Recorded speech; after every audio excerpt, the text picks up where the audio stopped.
Jesus, founder and perfecter of our faith. Therefore, since we are surrounded by so great a cloud of witnesses, let us also lay aside every weight, and sin which clings so closely, and let us run with endurance the race that is set before us. Looking to Jesus, the founder and perfecter of our faith, who for the joy that was set before him endured the cross, despising the shame, and is seated at the right hand of the throne of God. Do not grow weary. Consider him who endured from sinners such hostility against himself, so that you may not grow weary or faint-hearted. In your struggle against sin you have not yet resisted to the point of shedding your blood. And have you forgotten the exhortation that addresses you as sons? My son, do not regard lightly the discipline of the Lord, nor be weary when reproved by him. For the Lord disciplines the one he loves, and chastises every son whom he receives. It is for discipline that you have to endure. God is treating you as sons.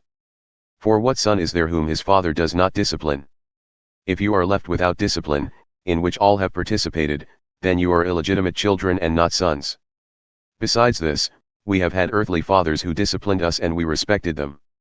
Shall we not much more be subject to the Father of spirits and live?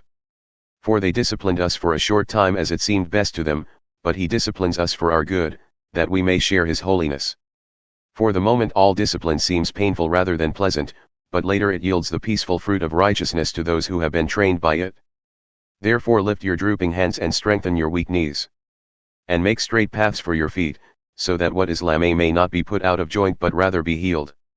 Strive for peace with everyone, and for the holiness without which no one will see the Lord. See to it that no one fails to obtain the grace of God, that no root of bitterness springs up and causes trouble, and by it many become defiled. That no one is sexually immoral or unholy like Esau, who sold his birthright for a single meal. For you know that afterward, when he desired to inherit the blessing, he was rejected, for he found no chance to repent, though he sought it with tears. A kingdom that cannot be shaken. For you have not come to what may be touched, a blazing fire and darkness and gloom and a tempest. And the sound of a trumpet and a voice whose words made the hearers beg that no further messages be spoken to them. For they could not endure the order that was given, if even a beast touches the mountain, it shall be stoned. Indeed, so terrifying was the sight that Moses said, I tremble with fear. But you have come to Mount Zion and to the city of the living God, the heavenly Jerusalem, and to innumerable angels in festal gathering. And to the assembly of the firstborn who are enrolled in heaven, and to God, the judge of all, and to the spirits of the righteous made perfect. And to Jesus, the mediator of a new covenant, and to the sprinkled blood that speaks a better word than the blood of Abel. See that you do not refuse him who is speaking.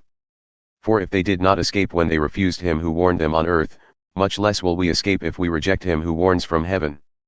At that time his voice shook the earth, but now he has promised, yet once more I will shake not only the earth but also the heavens. This phrase, yet once more, indicates the removal of things that are shaken, that is, things that have been made, in order that the things that cannot be shaken may remain. Therefore let us be grateful for receiving a kingdom that cannot be shaken, and thus let us offer to God acceptable worship, with reverence and awe. For our God is a consuming fire.